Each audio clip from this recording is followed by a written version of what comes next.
이게 또 이렇게 확신 있게 인사하면 좋겠습니다. 기도하면 늘 평안이 있습니다. 이렇게 인사하겠습니다. 시작. 기도하면 늘 평안이 있습니다. 아멘. 기도는 우리가 아마 가장 많이 듣는 신앙생활의 용어 중에 하나죠. 기도해라, 기도해 주겠습니다. 얼마나 이런 말을 많이 듣습니까? 아마 여러분들이 아마 교회 와서 가장 많이 들었던 말들 중에 하나가 기도에 대한 얘기들일 거예요. 그죠? 기도합시다, 기도해. 근데 기도는 아무리 강조해도 지나치지 않다는 것을 느끼는 것이 뭐냐면, 신앙생활이 연륜이 깊어갈수록 정말 기도할 수밖에 없다는 것이 너무 절절히 느껴지기 때문에 참 저 개인적으로도 또 교회가 그렇게 강조한다는 게 동의가 됩니다. 예를 들면 우리가 살아가면서 삶에 수많은 일들이 일어날 수 있잖아요. 예를 들면 운전하다 보면 사고도 일어날 수 있는데, 순간순간 그런 걸 경험하게 될 때 그 내가 알 수 없는 그 변수들을 정말 하나님의 은총의 손길이 이렇게 막아주지 않으면 어떻게 살아갈 수가 있겠어요. 정말 그래서 기도하는 마음으로 살 수밖에 없는데, 그래서 기도는 아무리 강조해도 지나치지가 않고요. 또 저도 돌아보면 신앙생활에서 가장 큰 능력과 부흥을 경험했을 때도 보니까 정말 하나님께서 저에게 역사하셔서 기도를 많이 했을 때였습니다. 제가 2012년도에 그때 수원 서부교회 그 청년부 전임으로 갔는데, 그때 너무 영적으로 다운되어서 설교 한편 하기가 너무 힘이 들어서 막 정말 설교를 한편 하려고 올라가면 정말 지옥에 가는 것 같이 힘이 들었는데, 영적으로 다운이 되니까. 근데 정말 그때 돌아보니까 그 해에는 정말 기도밖에 안 한 것 같아요. 기도밖에 안 했는데 돌아보니까 그 해에 마지막에 보니까 청년부가 2배가 되었습니다. 정말 저는 기도밖에 한 게 없는데, 그때 하나님께서, 그리고 그 숫자가 제가 3년 반 동안 청년부를 담임하는 동안 그 숫자를 넘어간 적이 없습니다. 그러니까 돌아보니까 정말 전적으로 하나님을 믿고 정말 전적으로 하나님께 마음을 쏟아부어서 오직 하나님께 매달려 기도할 때 그 이루어지는 역사가 내가 많이 열심을 내는 것과 비교할 수 없는 이 성과를 내고 하나님의 역사를 이루어던데요. 사실 우리 성역교회도 지금 주보에 보시면 아시지만 이제 42주년이 된 교회인데, 오랜 침체가 있었기 때문에 사실 제가 처음 왔을 때 정말 기도가 정말 잘 안 되던 곳이었습니다. 얼마나 기도하기가 힘들었는지 몰라요. 그래서 정말 기도의 문을 열기 위해서 정말 오랫동안 몸부림쳐 기도해서 이제는 그래도 기도의 문이 많이 열렸는데, 작년에 제가 그래도 일과 목회를 병행하다 보니까 몸에 피곤함도 있지만 마음에 시험이 들어서 기도에 별로 열정을 내지 못했습니다. 그런데 하나님, 이제 1년이 지나고 마음이 그래도 회복이 되니까 하나님께서 저에게 기도의 열망을 많이 부어주시고 계신데요. 제가 이 설 연휴를 지나면서 제 마음속에 떠올랐던 말씀이 바로 이 말씀이었습니다. 기도를 계속하고 기도에 감사함으로 깨어있으라. 주님은 항상 저의 형편을 아시나 봐요. 기도를 계속하고 기도에 감사함으로 깨어있으라. 여러분, 신앙생활에 있어서 가장 중요한 것, 또 모든 것도 마찬가지지만 가장 중요한 것 중에 하나가 지속성이죠. 지속적인 것이 열매를 맺는 것이고 기도생활도 마찬가지인 것입니다. 물론 한 번 뜨겁게 기도할 수도 있고 금식 기도할 수도 있지만 더 중요한 건 지속적으로 기도하는 거죠. 여러분, 위에서 떨어지는 물방울 한 방울 몇 방울이 떨어지는 그 물방울이 밑에 있는 바위에 떨어지거나 돌멩이에 떨어지면 사실 아무런 일이 없어 보이죠. 근데 그게 1년이 가고 2년이 가고 3년이 가고 몇 년이 가면 그 끊임없이 떨어지는 몇 방울의 물, 폭포수가 떨어지는 것도 아닙니다. 몇 방울의 물이 또박또박 떨어지는 그것이 바위에 구멍을 내고 바위를 갈라지게 만듭니다. 여러분, 기도는 이런 위대한 역사를 이룰 줄로 믿습니다. 기도가 처음에는 아무런 일도 일어나지 않는 것처럼 보일지라도 지속적으로 인내하며 기도하다 보면 어느 때인가 하나님의 놀라운 역사로 응답을 받게 됩니다.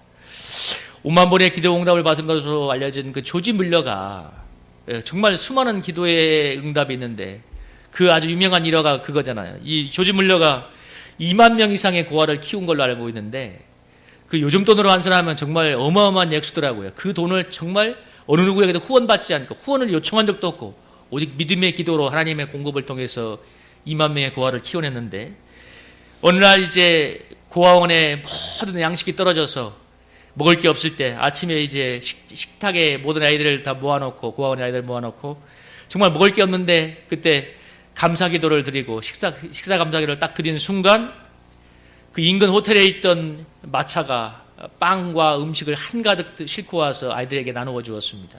근데 나중에 알고 보니까 그 전날에 야외 파티가 계획되었던 그 호텔에서 비가 오는 바람에 취소가 되어서 그 처치곤란이었던 그 음식들, 빵과 이것들을 이 그 다음날 가지고 와서 이 고아원에 나누어 줬던 거죠. 여러분, 기도하는 사람은 그 전날 비가 와서 그 빵이, 그 음식들이 고아원에 올 거라는 것, 하나님의 공급하라는 것을 알잖아요. 말 없는, 기도해보지 않은 사람들, 믿지 않는 사람들은 우연의 일치라고 말하겠지만. 근데 이 뮬러가 52년간을 기도했는데 기도의 응답을 받지 않은 게 딱 하나가 있었습니다. 그게 뭐냐면 자기의 절친한 친구가 회심을 위해서 기도했는데 52년간 기도했는데 그 친구가 돌아오지 않았습니다. 예수님께. 근데 이 뮬러가 죽은 뒤 1년 뒤에 그 친구가 회심을 했는데요. 근데 밀려가 죽은 뒤에 정확히 1년 만에 그 친구가 주님께 돌아왔다고 합니다. 회심을 하고.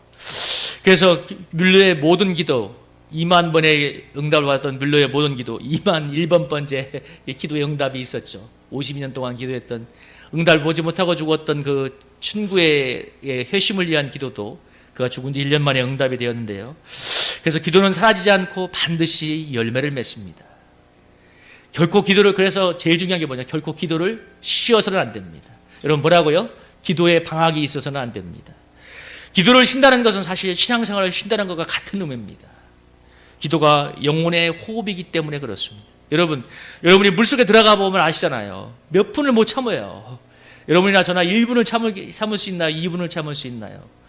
5분을 넘어가면 사람이 숨이 넘어가요. 8분이 지나가면 사람이 죽는다고 하더라고요. 호흡이 끊어지는 것은 여러분, 사람이 죽는다는 표현을 뭐라고 합니까? 호흡이 끊어졌다고 해요. 숨이 넘어갔다고 하잖아요. 그래서 기도를 쉬는 것이 신앙의 숨이 넘어가는 것과 같습니다. 그러면 어떤 경우에도 기도를 쉬어서는 안 되는데, 제가 가면 갈수록 느껴지는 것은 뭐냐면, 또 우리 성도님들을 보면서 느끼는 것은 뭐냐면, 하나님의 저를 목회의 길로 가게 하는 가장 큰 이유 중에 하나는 뭐냐면, 저를 기도하도록 하기 위해서라는 것입니다. 여러분, 그냥 세상에서 평신도로 살아도 기도할 텐데, 근데 아니에요. 목회의 길을 가장 가게 하는 그 이유 중에 하나가 뭐냐면 기도하도록 하기 위해서. 기도함으로써 저를 영적으로 준비시키고 하나님의 은혜의 통로로 사용하기 위해서 하나님께 그렇게 목회의 길을 가게 했다는 것을 느낍니다. 또 우리 성도님들을 보면서 수많은 문제를 대하지만 결론은 뭐냐면 그 영혼이 하나님께 나가서 기도하고 하나님께로 가까이 가라고 하는 하나님의 초청이라는 것을 많이 느낍니다. 여러분, 기도하면서 우리가 성화가 되고 믿음이 성숙하고 그리고 합력하여 서로를 이루는 하나님을 만나게 되는 것이죠. 저는 이번에 코로나사 때 정부의 방역 지침에 대해서 다 협조할 마음이 있었습니다. 그래서 우리 모든 성도님들 지금 다 마스크 쓰고 예배드리고 2m 거리두기 하고 저 뒤에 온도계하고 다 출석부 적고 식사도 하지 않고 다 지키고 있죠. 물론 중요한 거죠. 우리도 정부의 시책에 협조해야 되지만, 그러나 정말 제가 마음으로 강하게 거부가 되었던 한 가지가 있었는데, 그게 뭐냐면 교회에서 통성으로 기도하거나 찬양하지 말라는 지침이었습니다. 저는 그것만큼은 제 마음에 받아들일 수가 없었어요. 물론 자존심이 상하는 것도 솔직히 있었지만, 교회가 언제부터 이렇게 지침을 받고 살았는가 하는 자존심이 상하는 것도 있었지만, 무엇보다도 통성으로 찬양하지 말고 기도하지 말라는 것은 교회를 영적으로 죽이는 것이기 때문에 받아들일 수가 없었습니다. 여러분, 영적인 세계를 모르는 사람들은 교회가 조용히 모여서 예배드리면 되지 않은 말들 많이, 심지어 그리스도인들도 그렇게 생각하는 사람 많을 것입니다. 근데 여러분, 절대로 그렇지 않습니다. 교회에서 뜨겁게 통성으로 부르짖어 기도하고 찬양해야 되는 이유가 있습니다. 여러분, 로마서 이런 말이 있죠. 마음으로 믿어 이르고 뭐라고 했어요? 입으로 시인하여 구원이 된다고 했습니다. 우리의 믿음, 마음속에 있는 믿음을 입으로 시인해야, 그래야 믿음이 구원에 이르도록 잘하게 온전하게 됩니다. 여러분, 제가 몇 주 전에 제가 이런 얘기를 했었죠. 기도에 대해서 얘기하면서 제가 그런 얘기 했었잖아요. 어느 교회 목사님 막 밤에 일어나서 2-3시간 기도한다고 그 설교를 듣고서 제가, 주님, 제가 일어나고 목회만 하면 저것보다 2배로 할 수 있어요 하니까 주님께서 제 마음에 너 일하면서 저만큼 기도해 하는 감동을 주었다고 했을 때, 제가 그 얘기를 여러분들에게 말하면서 내가 3시간은 기도하겠다는 결단을 하겠다고 얘기했는데, 여러분, 이게 입으로 선포하는 게 중요한 의미가 있습니다. 물론 내가 마음으로 혼자 작정할 수 있죠. 그러나 입으로 선포를 했기 때문에, 여러분, 제가 입으로 선포했을지라도 다 지키지는 못했을 수도 많아요. 그렇지만 입으로 선포를 했기 때문에 그 입술의 선포가 저를 기도의 자리로 인도해 가고 있습니다. 여러분, 이거 중요한 거예요. 전도에 있어서 이런 말을 많이 해요. 입술의 전도가 중요해? 삶의 전도가 중요하지. 근데 여러분, 그건 절반만 맞는 얘기입니다. 물론 입술로만 전도하고 삶은 따라가지 않으면 위선적이고 이중적이라고 욕을 먹을 수 있고 전도의 문이 닫히겠지만, 그러면 여러분 또 알아야 될 게 뭐냐면, 그러면 삶으로 전도한다는 게 중요한 말이긴 하지만, 그러면 삶으로만 전도한다고 할 때 얼마나 삶이 성숙해야 되고 얼마나 행해야 된다는, 여러분 이거 병폐가 있는 거예요. 물론 우리가 삶도 성숙이 돼야 되고 행함도 있어야 되지만 입술의 전도도 중요한 것입니다. 우리가 입술로 전도할 때, 우리가 입술로 전도했기 때문에 우리가 저절로, 제가 아까 기도에 선포를 했기 때문에 기도 자리에 가는 것처럼, 우리가 입술로 말을 했기 때문에 우리가 전도의 문을 닫지 않기 위해서, 하나님의 영광을 가리지 않기 위해서 우리의 삶을 조심하고 또 조심하게 됩니다. 여러분, 내가 전도하려는 사람에게 함부로 대하겠어요? 그렇잖아요. 정말 내가 전도하려는 사람인데 내가 입술로 예수님의 이름을 전했는데 얼마나 내가 조심하겠어요. 그래서 삶의 전도와 입술의 전도가 함께 가야 복음의 선순환이 일어나는 것입니다.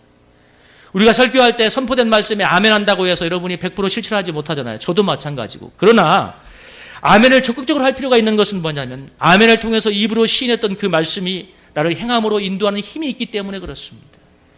그래서 우리는 교회에서 충분할 만큼 통성으로 찬양하고 기도해야 됩니다. 저는 그래서 모든 정부의 시책에는 협조하지만 그 시책에만큼은 전혀 절대로 협조할 마음이 없어요. 솔직한 얘기로. 절대로 협조. 그래서 저는 지금도 똑같이 저 혼자 있을 때 교회에서 좀 시끄러울 만치 기여해요. 때론 저희 주위에서 시끄러울 수도 있어요. 알아요. 주위에 저 옆에 송파 음악원에서 저를 얼마나 별애하는지 몰라요. 애들이 물어본대. 왜 저기 교회에서 저렇게 이상한 소리가 나와요. 방언으로 기도하니까. 제가 오해받는 것도 알아요. 덕이 안 될 수도 있어요. 그러나 여러분, 제가 부르짖어 기도해서 이 송파 삼성레미안 상가에 이 한가를 예수님이 보혈의 피로 덮어주시고 보호하시는 그 은혜가 사람들의 귀에 약간 거슬릴지라도 저는 그게 훨씬 더 중요하다고 믿습니다. 여러분도 마찬가지예요. 교회 와서 여러분, 그래서 제가 정부의 지침은 잘 따르지만 통성으로 기도하고 찬양하지 말라는 지침은 저는 마음으로 받아들일 수가 없어요. 몰라요. 어떤 교회는 할지 몰라도 저는 제가 목회하는 동안은 그거에는 절대 놉니다. 그래서 저는 교회에서 기도할 때 큰 손으로 방언으로 기도를 하는데, 여러 사람이 함께하면 방해가 될까 봐 자제는 하지만 저가 혼자 있을 때는 가급적 큰 소리로 찬양을 하고 기도합니다. 여러분, 기도의 문을 열기 위해서 그렇습니다. 어느 목사님이 목회를 마친 다음에 목회에 대한 지침 30가지를 말하면서 그 중에 한 가지가 뭐였냐면, 이게 정말 마음에 왔어요. 교회에서 기도와 찬양의 소리를 전략적인 만큼 끌어올려라 그랬어요. 여러분, 이게 중요한 것입니다. 여러분, 참 이번 코로나 때문에 교회마다 예배가 제약이 되고 사실 기도회가 많이 죽었잖아요. 안 봐도 뻔하잖아요. 모이지 못하는데 어떻게 하겠어요. 그러니 함께 모여서 기도회도 기도가 그래야 기도의 불이 끌 건데, 많이 모이지 못하니까 예배나 기도의 불길이 많이 죽어들었을 것입니다. 그래서 지금 이때 여러분, 우리가 할 수 있는 한 어떻게든 기획이 생기면 여러분이 부르짖어 기도하고 어떻게든 우리의 몸과 마음을 다해서 찬양하는 연습을 해야 됩니다. 그래서 찬양도 여러분 옹알옹알 하지 마십시오. 찬양도 여러분 영적인 전쟁이에요. 기도도 마찬가지예요. 여러분, 제가 신대원에서 어느 날 새벽 기도를 했을 때 어느 교수님이 나와서 시끄럽게 기도하지 말고 묵상으로 기도하라고 했는데, 제가 가장 먼저 통성으로 기도했습니다. 그러니까 애들이 다 그러더라고. 장 목사가 그럴 줄 알았어. 근데 제가 새벽에 왜 그런 줄 알아요? 다 자요, 그러면. 무슨 묵상 기도야. 새벽에 사람들이 안 그래도 잠아 죽기 피곤해 죽겠는데. 여러분, 몸을 떨며 부르짖으며 기도하고 연약함을 떨어내서 그 정신이 번쩍 뜨고 영적으로 깨어서야 그래야 기도의 문이 열리고, 그 다음 이제 부르짖어 기도해서 나갈 거 나가고 정리될 거 정리되고 나서 묵상 기도도 있는 거지. 그래서 저는 그 교수님 무슨 말하는 걸 알겠지만 NO! 하고 저는 5분쯤 있다가 제가 제일 먼저 통성으로 기도하니까 그 다음부터 전부터 막 전도사님들이 막 왈왈왈왈 기도를 하더라고요. 근데 제가 확 해버린 게 있었어요. 제가 그 분위기를 알거든요. 새벽에 묵상기도 시켜보세요. 다 자요. 저도 자겠어. 안 그래요? 새벽에 새벽 5시에 나와서 하는데 어느 정신이 있겠어요. 그래서 새벽일수록 더 부르짖어 기도해야겠죠. 여러분이 기도가 잘 되든 안 되든 통성으로 기도할 때는 무조건 여러분 입술을 놀리십시오. 이거 중요한 것입니다. 통성으로 기도할 때 많은 사람들이 이 자의식이 있어요. 들을까 아니면 내 습관이 안 됐기 때문에. 아니에요. 이것도 영적인 전쟁이자 훈련이기 때문에 내가 생각해서 기도한다고 생각하지 말고 내 입술도 하나님께 드린다고 생각하고, 여러분 입을 적극적으로 움직이고 통성으로 내뱉고, 여러분 찬양도 뜨겁게 통성으로 할 때 여러분 이 나쁜 것들이 떨어져 나가고 은혜의 문이 열릴 줄로 믿습니다.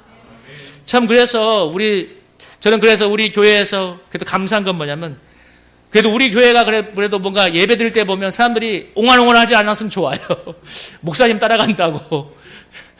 제가 저희 친한 동기 목사가 수유리에서 목회하는데 그 교회 가서 한번 헌신 예배 때 설교를 했는데 성도님들이 너무 이게 뜨겁게 화답을 하는 거예요. 그러니까 이제 예배가 막 이제 막 같이 막 상승작용을 하는 거죠. 그래 칭찬을 해주니까 들어보니까 처음 부임할 땐 그렇지 않았대요. 근데 목사님이 훈련을 시켰대, 전략적으로. 근데 그러니까 모든 예배가 타오르는 것입니다. 여러분, 성도님들이 가만히 묵상하면서 무슨 말을 해도 가만히 그냥 이라고 있어 보세요. 여러분, 어느 목사님이 와도 목사님이 시험 들어요.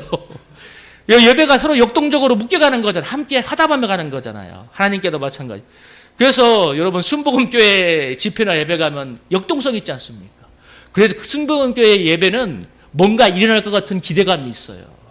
여러분, 장로교회 예배는 그렇지 않잖아요. 그런데 사찰하고 절하고 비슷한 그런 교회가 되면 안 돼요. 여러분, 적어도 예배 동안은 만큼은, 기도해야 할 때 뜨겁게 열정적으로 찬양하고 적극적으로 우리 모든 사람들이 막 입을 열어서 기도할 이유가 뭐냐면 그 영적인 전쟁이기 때문에 그렇습니다.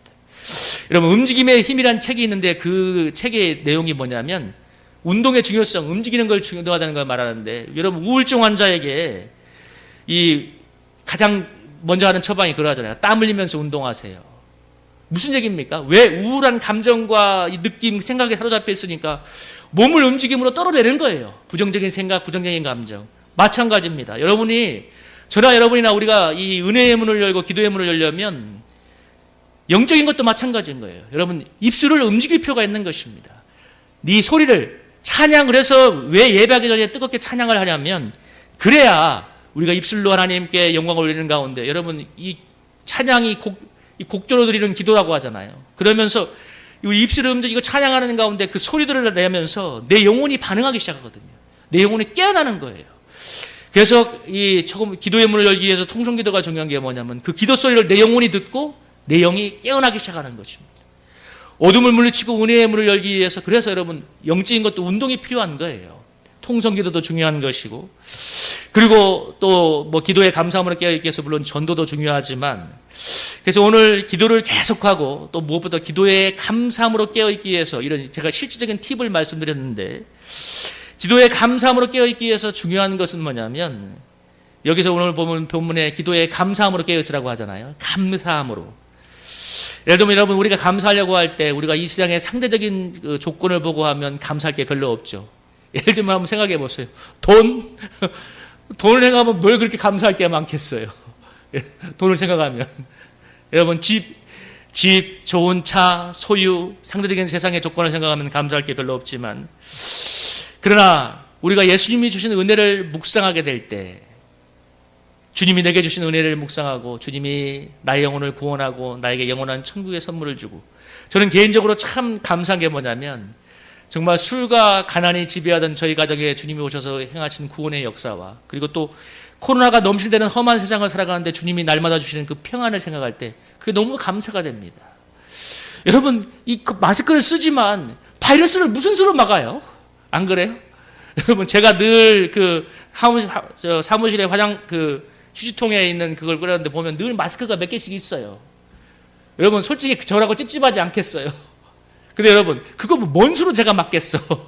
그렇다고 누구 시켜가지고 뽑을 수 있는 게 아니잖아요. 그냥 손으로 장갑 끼고 빼내야 되잖아요. 여러분, 하나님이 지켜주심을 믿으면, 하나님의 도우하심을 믿으면 그 속에서 평안을 누릴 수 있는 것이죠. 그래서 제가 여러분, 그게 이렇게 주님께서 주시는 은혜, 주님께 초점이 맞추어져 있으면 여러분, 감사의 제목이 많이 올라옵니다. 그래서 기도 제목에 초점을 맞추면 기도할 때 감사가 나오기보다는 요구가 많이 나오고 이런 마음이 답답해질 때가 많습니다. 그러나 우리가 항상 기도할 때 기도의 사양이 주님이라는 것을 알고 내가 하고 싶은 말만 하는 것이 아니라 주님과 인격적인 교통이 있을 때 여러분, 감사가 마음에서 올라올 줄로 믿습니다.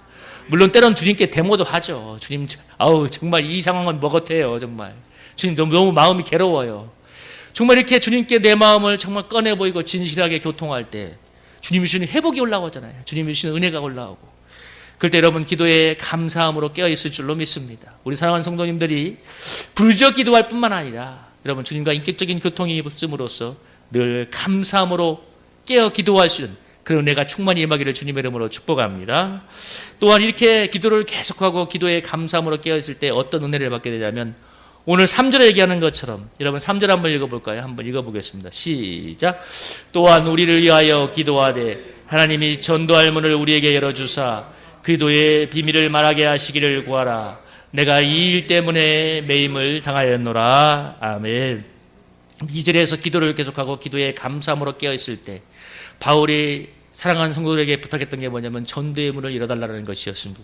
여러분 우리가 기도를 계속하고 기도에 감사함으로 깨어있게 되면 마지막에 어떤 역사가 일어나냐면 전도의 문이 열리게 됩니다.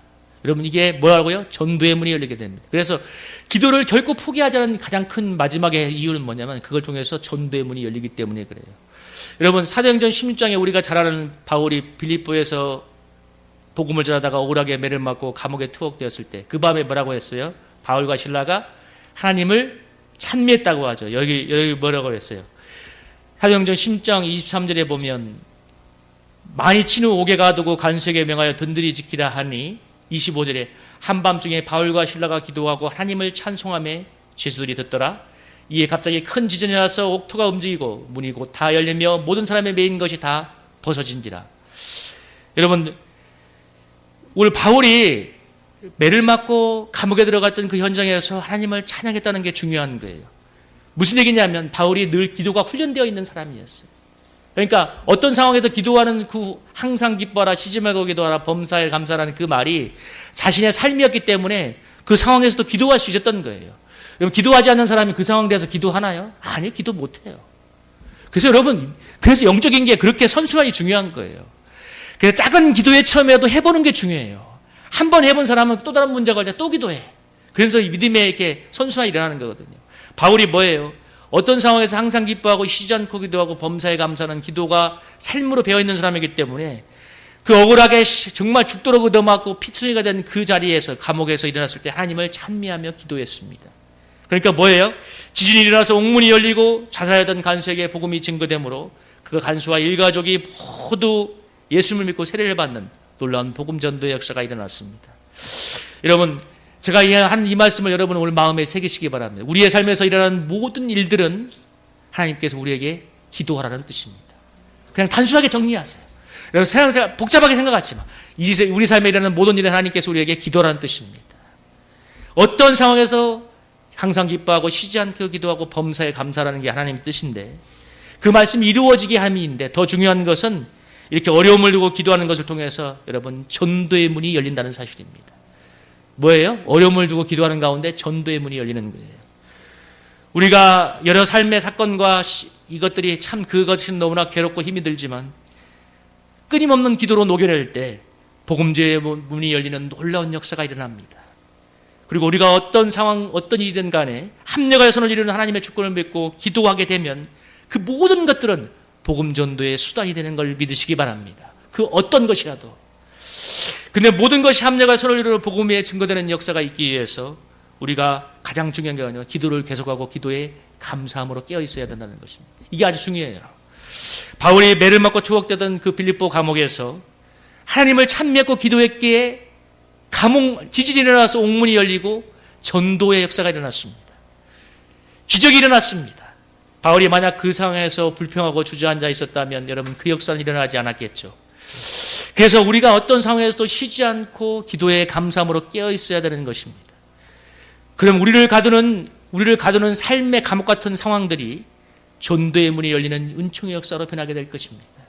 어떤 상황에서도 기도를 계속하고 기도에 감사함으로 깨어 있는 것, 이것이 여러분 뭐예요?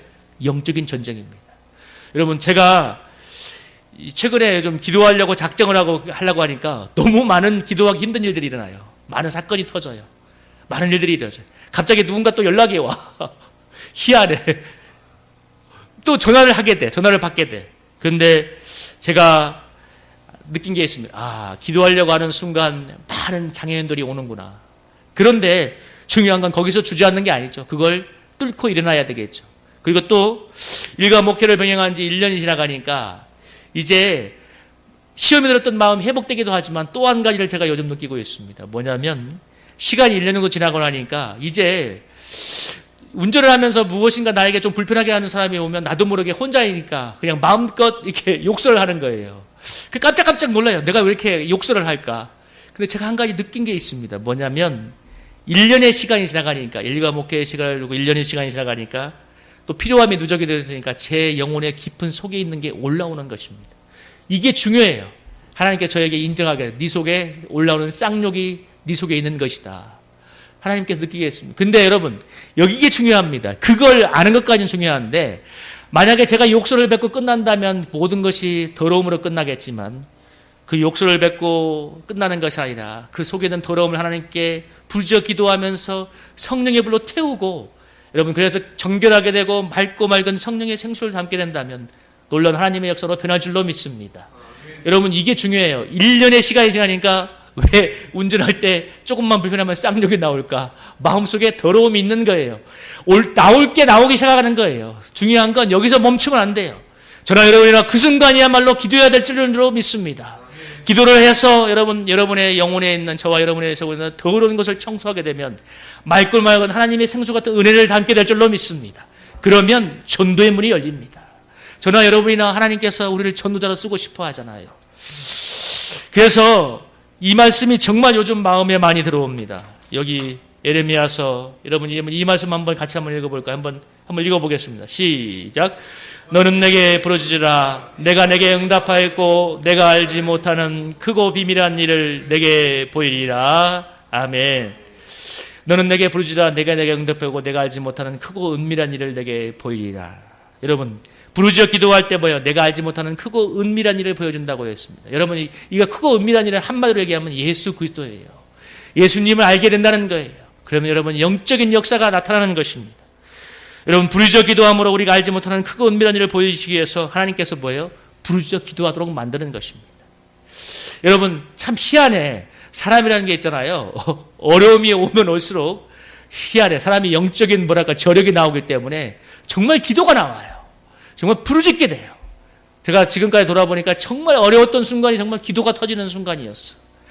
우리 사랑하는 성도님들, 정말 어려울 때 여러분이 정말 인생이 정말 끝났다고 생각할 때, 아니면 정말 내 인생이 완전히 파산했다고 생각할 때야말로 여러분 하나님께 부르짖을 때인 것을 믿으시길 바랍니다. 그때 크고 은밀한 하나님의 역사를 보게 될 줄로 믿습니다.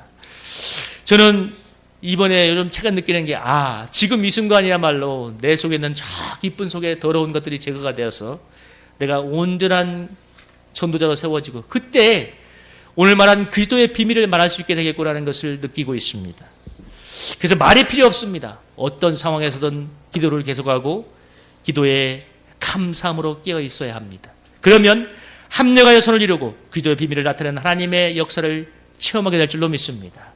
제가 오늘 이 말씀을 준비하면서 느낀 건 뭐냐면, 코로나 때문에 이 땅의 교회들이 예배와 기도가 다 많이 가라앉았는데, 사실 저도 마찬가지였고 저도 일 때문에 많이 가라앉았지만, 그러나 한 가지 하나님께서 주시는 초청은 뭐냐면, 이 모든 상황들은 하나님 우리에게 하나님께 더 가까이 와서 기도를 더 계속하고 부르짖어 기도하고 기도에 감사함으로 깨어있으라는 초청이라는 사실입니다.